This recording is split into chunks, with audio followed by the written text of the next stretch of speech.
Нұх пайғамбар. Адам ата мен Хауа анадан тараған ұрпақтары көбейіп тұтас халыққа айналды.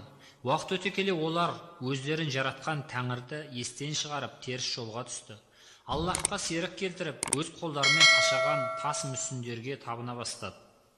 Тас мүсіндер оларды жамандықтан сақтап, жақсылыққа кенелтеді деп ұқты. Сол кезде Аллах Тағала көпшіліктің ішінен Нұх алейхиссаламды таңдап алды да, адасқан елдің бетін жаратушы жалғыз Аллахқа бұруды бұйырды. Аллах Тағала адам ата ұрпақтары үшін жер мен көкте не керектің бәрін жаратты. Нұх қауымына келіп былай деді: "Ей қауымым, сендері мынау тас мүсіндерді өз қолдарыңмен жасадыңдар, және олардың құр әншейін тас екенін жақсы білесіңдер. Сөйте тұрып оларды құдай көріп табынасыңдар. Ей қауымым, сендерді Аллах жаратты, пайдалансын деп ризық берді, егін егіп мал бағуды үйретті. Сендер шөлдемесін деп бұлт жіберіп жаңбыр жаудырды. Жаратушы жалғыз Аллахқа ғана сыйыныңдар. Адамға пайда зияны жоқ, тас құдайларға табынуды тоқтатыңдар. Ей қауымым, Аллах атымен ант етейін, бұл кеңесім үшін мен сендерден ақы алмаймын, оның сауабы маған Тәңірден қайтады" деді. Мұны естіген кейбір адамдар: "Шынында бұл жөн сөз, мынау тас мүсіндер не сөйлемейді, не қозғалмайды. Ендеше олар қалай құдай болмақ" десті.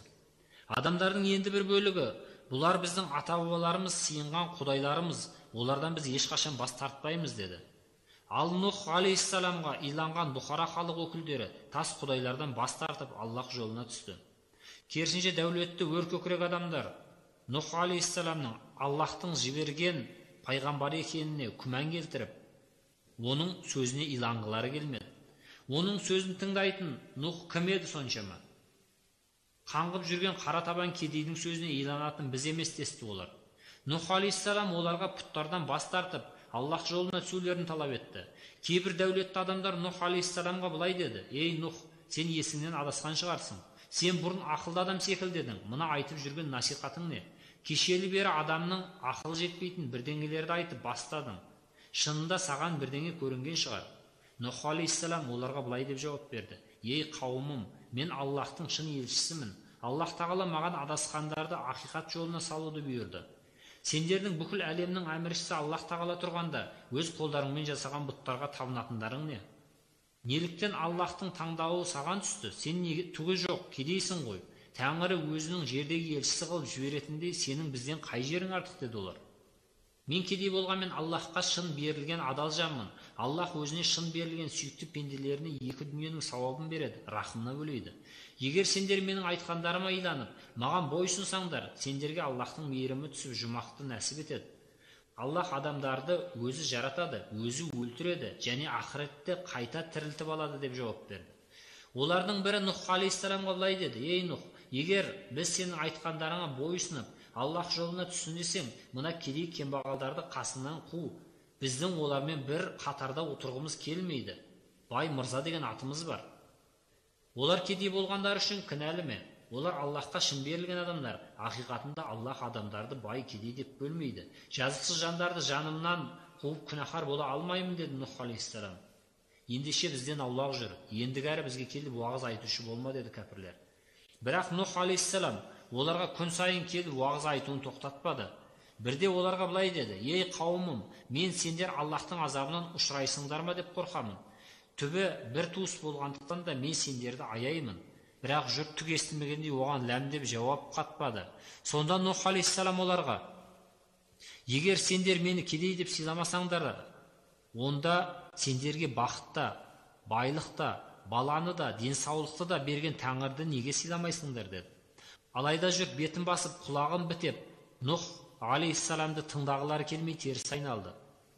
Нұх нәбиулла оларды шыр айналып дауыстап былай деді: "Ей қауымым, сендер ауыр қасірет тартасыңдар ау деп қорқамын. Аллахтың азабына ұшырамай тұрғанда теріс жолдан қайтып тәубаға келіңдер." Нұх алейхиссалам уағызынан мезі болған жұрт оған дүрсе қоя берді: "Ей Нұх, сен бізбен сөз таластырып Аллахтың азабымен қорқытпақ болсаң, кәне сол азабын көрсетші бізге. Егер бұл райыңнан қайтпасаң, біз сені тасаттық қылып өлтіреміз." Одан соң олар бір-біріне былай деді: "Тәңірлеріңді тәрк етпеңдер. Уаттан, Суағдан, Яуқтан, Яғустан және Насырдан Бұлардың бәрі бұттардың атауы. Ешқашан безбеңдер. Сөйтіп менімен топ Нұх алейхиссаламның бойына аулақ салды. Қауымына көңілі қалған Нұх алейхиссалам Аллах тағалаға жалбарынды. О Тәңірім, мен жұртыма күндіз-түн уағыз айттым, бірақ олар тыңдамақ түгіл менен бойларын аулақ салды. Ей Раббым, жер бетінде бірде-бір дінсізді қалдыра көрме, оларға ақыреттік азабыңды жібермесең, күнәһарлар мен дінсіздердің жер бетінде қаптап кетері сөзсіз. Жаратушы, жамандығыңнан сақтай көр, өзіңе иман айтқан муминдерге ақ жолыңды бере көр, күнәһар қауымды көбейтпей азабыңды жібере көр. Аллах тағала оның тілегін қабыл алды. Ей Нұх, деді Аллах тағала, сен оған бола күйінбе де қорланба, мен жер бетіне топан су қаптатамын да, саған ерген муминдерден басқа кәпірлердің көзін жоямын. Аллах тағала оған үлкен кеме жаса деп бұйырды. Нұх алейхиссалам Тәңірдің әмірін орындауға кірісті. Әрі бері өткен дінсіздер Нұх алейхиссаламды тәлкек қылып күліп жүрді. Ей Нұх, сен кеше ғана өзіңді Аллахтың елшісіне балап, бізге уағыз айтып жүредің. Бүгін ағаш шауып, кеме жасауға көшкенсің бе? Тақуалықтан ұсталықты артық көргенсің ау сірә. Азырақ шыдай тұрыңдар, деді Нұх алейхиссалам. Сосын білесіңдер. Мұндай ақмақты көрсек көзіміз шықсын, деді адамдар. Бір күні өзін пайғамбарым деп жар салады, бір күні ағаш шабады, есуас. Нұх алейхиссалам алып кеме жасап болған кезде Аллах тағала оған жер бетіндегі жан-жануарлар мен жәндіктерді жұп-жұбымен кемеге салуды бұйырды.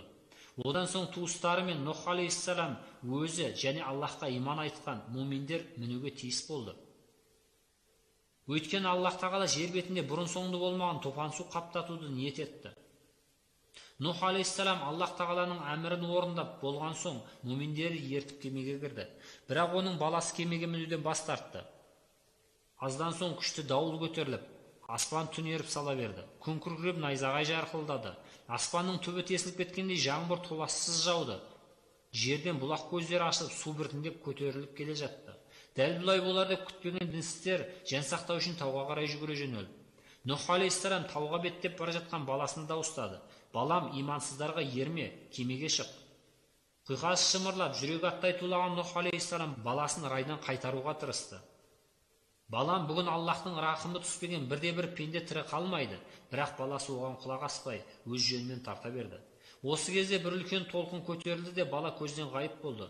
Мұны көріп отырған кеме ішіндегілер Аллахқа бұрынғыдан бетер мінәжат қып жалбарына түсті.